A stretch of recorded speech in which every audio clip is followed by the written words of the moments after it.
મજાના આપણે 4 સંકલ્પ કરવાની વાત કરી કે પહેલો એવો સંકલ્પ કે જેની અંદર આપણે વાત કરી કે નારીનું દિલ ન દુભાવીએ. ઘરની આંગણ જે લક્ષ્મી છે, જે પુત્રવધુ થઈને આવી છે, એના દિલને કદી દુઃખ થાય એવું આપણાથી ન કરીએ. કારણ કે આપણા કુળને જે સર્જનહાર તરીકે, કુળને જે કુળ દીપક આપે છે, કે વિરાંગના જે આપે છે, એ આપણા ઘરની પુત્રવધુ છે, ઘરની લક્ષ્મી છે. બીજું આપણે એવી વાત કરી કે વર્ષે વૃક્ષો વાવીએ 4. આપણો જન્મદિવસ હોય કે મા બાપનો કોઈ જન્મદિવસ હોય, કોઈ એનિવર્સરી હોય, કોઈ નાના દીકરા કે દીકરીનો જન્મદિવસ હોય, તો એના જન્મદિવસ નિમિત્તે પણ અથવા તો કોઈ સારો પ્રસંગ હોય તો એ પ્રસંગના નિમિત્તે આખું ગામ મારું વનરાવન લાગે, આખું ગામ મારું વૃંદાવન લાગે એવા વર્ષના અંતે એક વ્યક્તિ જો 4 વૃક્ષ વાવવાનો સંકલ્પ લે તો ભવિષ્યની અંદર ઘણું બધું, જ્યારે ઓક્સિજન દુનિયાની અંદર ઘટતો હશે પણ આપણા ગામની અંદર નહીં ઘટે. એનાથી બીજી વાત કરી કે મા બાપને આખો જીવન જ્યાં સુધી એનું સાનિધ્ય આપણને પ્રાપ્ત થાય છે ત્યાં સુધી એની સેવા કરશું. અથવા તો કોઈ નિરાધાર વ્યક્તિ છે કે જેનું કોઈ નથી તો આપણે એનો આધાર બનીશું. અને મહત્વની વાત એ છે કે આજે કદાચ પટેલ સમાજને કોઈ એક બદીએ બરબાદ કર્યો હોય તો એનું કારણ છે વ્યસન. અને એ વ્યસનમાંથી થોડાક મુક્ત થઈએ, થોડાક છોડીએ એને, તો બની શકે કે આપણો જીવન જે છે ને એ તો બચી જાય, પણ આપણા પછીનું આપણી સાથે જે જોડાયેલા પાત્રો છે ને એ પણ ઈચ્છે છે કે એ 5 ને 15 વર્ષ હજી જીવે ને તો અમને સારું છે. એટલે કદાચ નાની નાની ઢીંગલીઓ એ રમતી હોય અને એની સામે જો વિચાર આવે જોઈને કે હા, આ દીકરાઓ માટે, પરિવાર માટે, મા બાપને, મારી પત્નીને, મારા સંતાનોને મારી જરૂર છે, અને કદાચ એ વ્યસન છૂટી જાય તો એ આજની કથા છે એ ખરા અર્થની અંદર સાક્ષર કહેવાશે. અને બીજી કે પટેલ સમાજ માટે કદાચ મારો એક પણ કાર્યક્રમ એવો અંદર નહીં હોય કે જેની અંદર મેં આ વ્યક્તિત્વની વાત નથી કરી. પટેલ સમાજ માટે એક ગૌરવવંતું અને અદકેરું, એક મુઠ્ઠી ઉંચેરું નામ એટલે સરદાર વલ્લભભાઈ પટેલ. અને એમના જીવનમાંથી 2-4 આખા જીવનના પ્રસંગો હોય તો એ પ્રસંગોમાંથી મારે માત્ર 31મી ઓક્ટોબરે આપણે સરદાર વલ્લભભાઈ પટેલને યાદ કરીએ છીએ, પણ એ સિવાય એમના જીવનમાંથી 3 એવા પ્રસંગો કે જે આપણા પારિવારિક મૂલ્યો શીખવે છે, પરિવારની અંદર કેમ રહેવું, તો એ વાત આપણને શીખવે છે. એમાંથી સૌથી પહેલો એવો પ્રસંગ છે કે સરદાર વલ્લભભાઈ પટેલ પોતે જ્યારે 33-34 વર્ષની વયે વિધુર થયા અને એમને જ્યારે ઘર છોડીને વિદેશ અને લંડન બેરિસ્ટર બનવા માટે જવું હતું ત્યારે પોતે 10,000 માંડ મહેનતે ભેગા કર્યા એ સમયે, અને એમાંથી એને પોતે પાસપોર્ટ હતો એ એપ્લાય કર્યો, કારણ કે એને વિદેશમાં ભણવા જવું હતું. પાસપોર્ટનું કુરિયર છે એ ઘરે આવ્યું. પાસપોર્ટના કુરિયરની ઉપર લખ્યું હતું VZ પટેલ, એટલે મોટા ભાઈનું નામ વિઠ્ઠલભાઈ ઝવેરભાઈ પટેલ અને પોતાનું નામ વલ્લભભાઈ ઝવેરભાઈ પટેલ, એટલે બંનેનું ટૂંકું નામ VZ પટેલ થાય. પાસપોર્ટનું કુરિયર જે ઘરે આવ્યું, મોટા ભાઈના હાથની અંદર આવ્યું, VZ પટેલ લખ્યું હતું, એટલે ખોલ્યું ત્યારે ખબર પડી કે નાનો ભાઈ વલ્લભ છે એ તો વિઠ્ઠલને મૂકીને વિદેશની અંદર ભણવા જાય છે. એટલે એમને કહે છે, સરદાર વલ્લભભાઈ પટેલને મોટા ભાઈ એવું કહે છે કે હું પણ ઈચ્છતો હતો કે મારે પણ ભણવું છે, મારે પણ બેરિસ્ટરની ડિગ્રી પ્રાપ્ત કરવી છે, પણ ક્યાંક પરિવારની જવાબદારીની વચ્ચે હું ગૂંચવાઈ ગયો, ક્યાંક સંતાનોની જવાબદારીની વચ્ચે હું ગૂંચવાઈ ગયો, અને નાનેથી મા બાપની જવાબદારીઓની વચ્ચે હું ગૂંચવાઈ ગયો, હું ભણી ન શક્યો. પણ ભાઈ મારે ભણવું હતું, અત્યારે તું જાશ મને આનંદ થાય છે. ત્યારે સરદાર વલ્લભભાઈ પટેલ એવું કહે છે કે ભાઈ તમારે ભણવું હતું, તમને ઈચ્છા હતી, તમને એમ કરો આ પાસપોર્ટ છે તમે લઈને જાઓ. અને એ સમયે આપણા સહી સિક્કા કે જે ફોટા આપણા આવતા એની લમણાજી કઈ હતી નહીં, એટલે પાસપોર્ટ છે એ પોતાના ભાઈને આપી દે છે અને એવું કહે છે કે તમે ચિંતા નહીં કરતો, ત્યાંની જેટલી ફીસ છે એની વ્યવસ્થા હું કરીશ, આ પરિવાર છે એ હું ચલાવીશ, અને તમે જ્યારે ભણીને પાછા આવો ને ત્યારે બીજી વખત હું ભણવા જઈશ. એટલે ત્યારે કદાચ કોઈ મિત્ર હશે સરદાર વલ્લભભાઈ પટેલના, અને એમને એને કહ્યું કે તમે મોટાભાઈ માટે પાસપોર્ટ આપી દીધો. ત્યારે આ દેશનો, અખંડ ભારતનો ઘડવૈયો એટલે સરદાર વલ્લભભાઈ પટેલ એવું કહે છે કે ભાઈ માટે પાસપોર્ટ નહીં, કદાચ પ્રાણ આપવા હોય ને તો હું આપી દઉં. અને એટલા માટે આપણે સરદાર વલ્લભભાઈ પટેલ આપણા છે એવું આપણે ગર્વ લઈ શકીએ છીએ. અને એ વાત આપણને સાબિત કરે છે કે આપણા ભાઈઓ ભાગની અંદર કદાચ કે 5 કે 10 વીઘા માટે કે 5 કે 10 ક્યારા માટે, અરે ત્યાં સુધી સાહેબ એક શેઢા માટે જ્યારે વચ્ચે ઝઘડો થતો હોય ને અંદરો અંદર કોઈ તણાવ પેદા થતો હોય ને વર્ષો સુધી બોલતા ન હોય, તો એ સૌને મારી વિનંતી છે કે જેને સરદાર વલ્લભભાઈ પટેલને આપણે કહેતા હતા, આપણા છે એવું કહેતા હતા, તો એના જીવનની અંદર એક વાત એવી સ્પર્શમાં શીખવે છે કે ભાઈ નાનો હોય કે મોટો હોય, તમને ખબર છે કે તમે સક્ષમ છો તો ત્યાં જતું કરવાનું હોય ને આપી દેવાનું હોય, કારણ કે એ ભાઈ છે. અને જે લોહીનો હગો ન થાય ને કોઈનો હગો ન થાય. અને એના પછી સરદાર વલ્લભભાઈ પટેલના જીવનની બીજી વાત કે સ્વતંત્રતા સેનાની ચળવળ ચાલતી હતી અને કોઈ વ્યક્તિ એને એવું કહ્યું કે જવાહરલાલ નહેરુ છે એ પણ પોતાની આત્મકથા લખાવે છે, એટલે પોતે જે કંઈ પણ કામ કર્યા છે એ લખાવે છે. ગાંધીજી છે એ પણ સત્યના પ્રયોગો આત્મકથા લખે છે, તો તમારે પણ સરદાર તમે જીવનમાં ખૂબ મજાના કામ કર્યા છે, 565 રજવાડા ભેગા કરવાના કામ કર્યા છે, અને એ પણ એક જ ક્ષણની અંદર. તો તમારે તમારો ઇતિહાસ છે લખાવવો જોઈએ. અને ત્યારે પણ એવું કહ્યું હતું કે હું પાટીદાર સમાજનો, હું પટેલ સમાજનો દીકરો છું, અને ઇતિહાસ લખવામાં નહીં, ઇતિહાસ રચવામાં માનું છું. ગામની અંદર ઉદ્ધાર થાય કે ગામની અંદર ગેટ બને કે ગામની અંદર કોઈ સારું કામ થાય, વર્ષો પછી કોઈ ટેણિયાને પૂછો ને કે કોણે બનાવ્યું હતું, તો જે ત્યાં તકતીની અંદર નામ હશે ને એમ કહેશે કે એના જ પરિવારમાંથી કોઈ બનાવ્યું હતું. આ ઇતિહાસ રચવાનું કામ છે. આપણે જતા રહેશું, આપણું દેહાંત થઈ જાય, શૂળ શરીર છે એ જતો રહેશે, નાશવંત છે, નાશ પામશે, પણ વર્ષો સુધી એ કોઈક સારું કાર્ય કરીને ગયા હશું ને તો એ આજીવન યાદ રહેશે. એટલે આપણા નામ ઉપર આપણી 7 પેઢી નહીં 14 પેઢી યાદ રાખે, કંઈક એવા કામ કરીને જઈએ કે જેના લીધે આપણી પેઢીઓ આપણને નામ તો યાદ રાખે. 5મું 7મું 10મું ભણતા હોય એને તમે પૂછો ને કે તાર 7 પેઢીને તને નામ યાદ છે, તે 2-3 બોલશે દાદા સુધી, એ જીવત હશે તો. પછી એ ટકો ખંજવાળશે કે ના ના હવે યાદ નથી. પણ કદાચ વડવાઓએ એવું કામ નહીં કર્યું હોય કે જેના લીધે એની સંતાનો એને યાદ રાખી શકે. અને એના પછી ત્રીજી મારે વાત તમને એ કહેવી છે કે પોતે 4થું ભણતા હતા, 10-12 વર્ષની ઉંમર હશે, અને ત્યારે નડિયાદથી પેટલાદ પોતે ભણવાના ચાલીને જતા હતા મિત્રોની સાથે.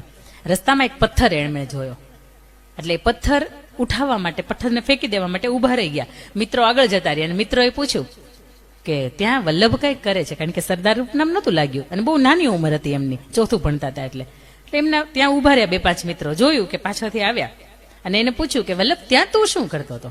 એટલે ત્યારે વલ્લભભાઈ પટેલ જવાબ આપે છે કે ત્યાં રસ્તામાં એક પથ્થર હતો, અને કાલે હું અહીંયા આવ્યો ત્યારે મેં જોયું કે મને નડે છે, તો આખા ગામને નડતો હશે, તો હું એને ઉખેડીને ફેંકી દેવાનું કામ કરતો હતો. એટલે ત્યારે મિત્રો એને હસવાની સાથે કહે છે કેટલો મોટો પથ્થર, અને તું તો 4થું ભણે છે, તે ઉખેડીને ફેંક્યો? એટલે ત્યારે પણ એવું કહે છે કે પટેલનો દીકરો એક વખત જે કામ હાથની અંદર લે અને એ કામ પૂરું ન થાય ને ત્યાં સુધી એ જંપે નહીં. એ વાત પણ આપણને શીખવે છે કે જીવનની અંદર ઘણા એવા પ્રસંગો આવે કે જ્યાં આપણે હારીએ, થાકીએ, અને 10મું 12મું ભણતા હોય ને એના માટે કદાચ અહીંયા એકાદા કોઈ બેઠા હોય તો ખાસ 2% ઓછા આવે તોય કાંઈ વાંધો નહીં. આપણું જીવનનું લક્ષ્ય છે ને એ મુખ્ય પરીક્ષા છે. પરીક્ષા 10 કે 12 કે કોલેજ સુધીની તો પરીક્ષા છે જ, પણ એનથી અઘરી પરીક્ષા આ જીવન રોજ લે છે, અને એ પણ સિલેબસ બહારની. એક પણ વાત એવી નથી હોતી કે આપણા જીવનની અંદર ઘટી ગઈ હોય, બની ગઈ હોય અને બીજી વખત આવે.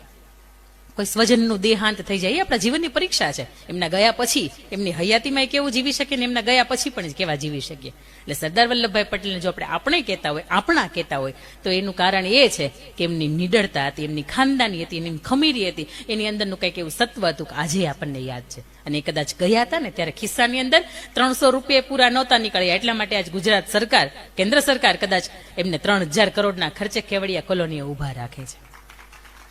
એમનું દેહાંત થયું ત્યારે કદાચ એ 6 ફૂટની હાઈટની નહોતા, પણ આજે 597 ફૂટની હાઈટના ઉભા છે. એનું કામ બોલે છે, એની નીતિમત્તા બોલે છે, અને એટલા માટે કદાચ લોખંડની મૂર્તિ બનાવી છે. કદાચ કોઈને એમ થતું હોય કે લોખંડમાં તો કેટલી મશીનરી બની જાય, બનાવી નાખી હોત તો, પણ એટલી હાઈટ 597 ફૂટની હાઈટ એવું કહે છે કે કદાચ મારી જેવો હજી પ્રમાણિક કોક મારામાંથી સાબિત થાય.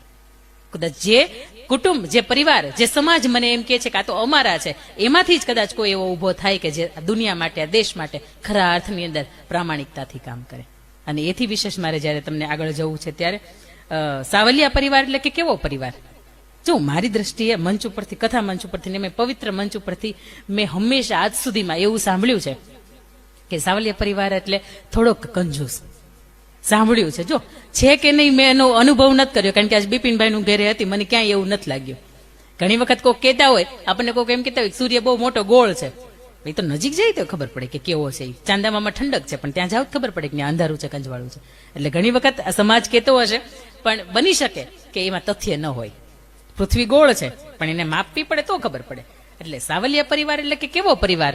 દુનિયા એની કદાચ દ્રષ્ટિએ જે કંઈ પણ આંકલન કરતી હોય વાત અલગ છે, પણ મેં મારી દ્રષ્ટિમાં કદાચ સાવલિયા પરિવાર એટલે કેવો પરિવાર, તો એ હું જ્યારે અહીંયાથી વાત કરું છું ત્યારે પણ ફરીથી તમારે બોલવાનું છે, એ સાવલિયા પરિવાર. બોલશો?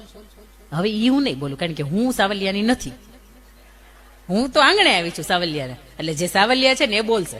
ગામના હશે તો એ તે કદાચ એનું જ તે આ પટાંગણ કહેવાય, એટલે એનું જ કહેવાય. આપણે થોડાક રીતભાતથી નાત અલગ કરી નાખી છે, બાકી આપણું એટલે આપણું જ છે આ બધું. એટલે ત્યારે મારે સાવલિયા પરિવાર એટલે કેવો પરિવાર, ત્યારે મારી એની ઓળખ આપવી હોય ત્યારે સરળ જ્યાં સૌનો સ્વભાવ, ઈ સાવલિયા પરિવાર. મોટે જ બોલો ને, આપણે બધાને ઉઠાડવાના જ છે. 12 વાગ્યા સુધી અહીંયા બેહત આપણને બહુ મજા આવશે. એના પછી છેતરાય, પણ છેતરે નહીં, ઈ પ્રામાણિકતા જેની ઓળખ. સંતોષી ને બુદ્ધિશાળી, થોડાક બોલો ની. ઈ સાવલિયા પરિવાર. પરસ્પર ખૂબ સંપ અને સહકાર. ખાનદાની, ખમીરી, ખુમારી અને દાતારી જેના લોહીની અંદર.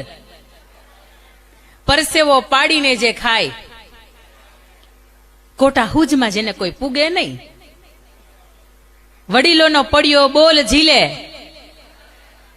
જે નાતની વિરુદ્ધમાં જાય નહીં. જેની સ્ત્રી કદી મર્યાદા ન ઓળંગે. અને જેના પુરુષ વ્યસનથી નાતો તોડે. તાલી નહીં પાડતા. ઈ સાવલિયા પરિવાર ચાલુ જ રાખજો. જેના યુવાનો રાષ્ટ્ર માટે ખપી જાય. જે એકવાર બોલે પછી ફરે નહીં.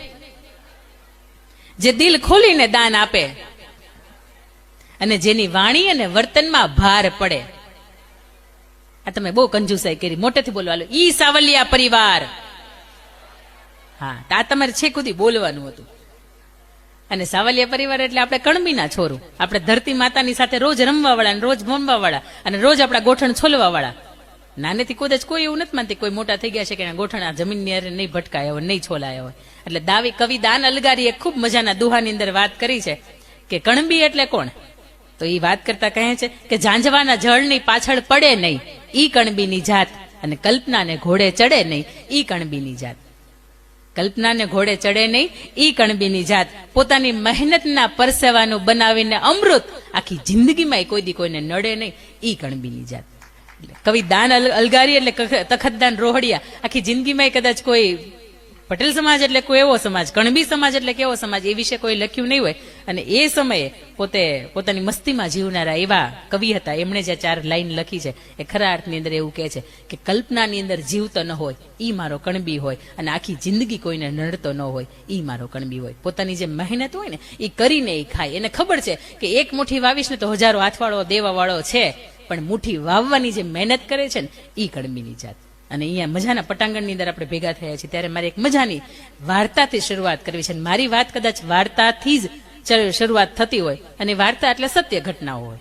એક સમય હતો જયારે અંધારિયો યુગ હતો. અહીંયા લાઇટ્સની ને બધી શોધ છે એ બધી પછી થઈ. થોમસ આલ્વા એડિશન ને બધે આવ્યા, પણ એ પછીની વાત છે. પણ બહુ જૂની વાત છે કે જયારે લાઇટ નહોતી, અંધારિયો યુગ હતો, ત્યારે એક મજાનું નાનકડું રીકડિયા જેવડું ગામડું હશે, અને ગામડાની બહાર સંત રાબિયાજી કરીને એક વ્યક્તિ રહેતા હતા. સંત રાબિયાજી એટલે ખૂબ બુદ્ધિશાળી, અને જે કંઈ પણ કરે તો એની પાછળ ખૂબ તર્ક હોય. એક વખત ગામના 2-5 યુવાનો હતા, એ ચાલતા ચાલતા ત્યાંથી નીકળ્યા મશાલ લઈને. તો એ સંત રાબિયાજી જે હતા એ કંઈક વાંકા વળીને કંઈક શોધતા હતા. એટલે એમને કોઈ યુવાનો જે ગામના હતા એને પૂછ્યું કે શું શોધો છો. એટલે રાબિયાજી છે સીવવાનું કામ કરતા, દરજીનું કામ કરતા. એટલે કે હું મારી સોય છે ને એ ખોવાઈ ગઈ છે, મારી સોય હું ગોતું છું. એટલે પેલા યુવાનો કે ચાલો તો અમે ગોતવા લાગીએ તમને. એટલે એ યુવાનો છે એની ગોતવા લાગે છે, થોડીક વાર ગોતે છે, કઈ મળતી નથી. એટલે પછી રાબિયાજીને પૂછે છે કે તમે એક્ઝેક્ટ કહી શકો કે કઈ જગ્યાએ ખોવાઈ ગઈ છે. એટલે કે સોય તો મારી ઝૂંપડીની અંદર ખોવાઈ ગઈ છે. એટલે પેલા યુવાનો એવું કીધું તો તમે મૂર્ખ કહેવાઓ, તમારી ઝૂંપડીની અંદર ખોવાઈ ગઈ છે ને તમે અહીંયા ગોતો છો. એટલે ત્યારે રાબિયાજી એવું કહે છે કે હું મૂર્ખ નહીં, કદાચ મારી સાથે આ સમાજ, આખો રાષ્ટ્ર, આખી દુનિયા મૂર્ખ હશે. તો કે કેમ? તો કે જે સુખ, જે સમૃદ્ધિ, જે શાંતિ, જે ઘર પરિવારની વચ્ચે ખોવાણી છે, જે 4 દિવાલની વચ્ચે ખોવાણી છે, જે પોતાના જણ છે એની વચ્ચે ખોવાણી છે, જે પોતાનો પરિવાર છે એની વચ્ચે ખોવાણી છે, અને લોકો આજે દુનિયાની બહાર શોધવા નીકળ્યા છે.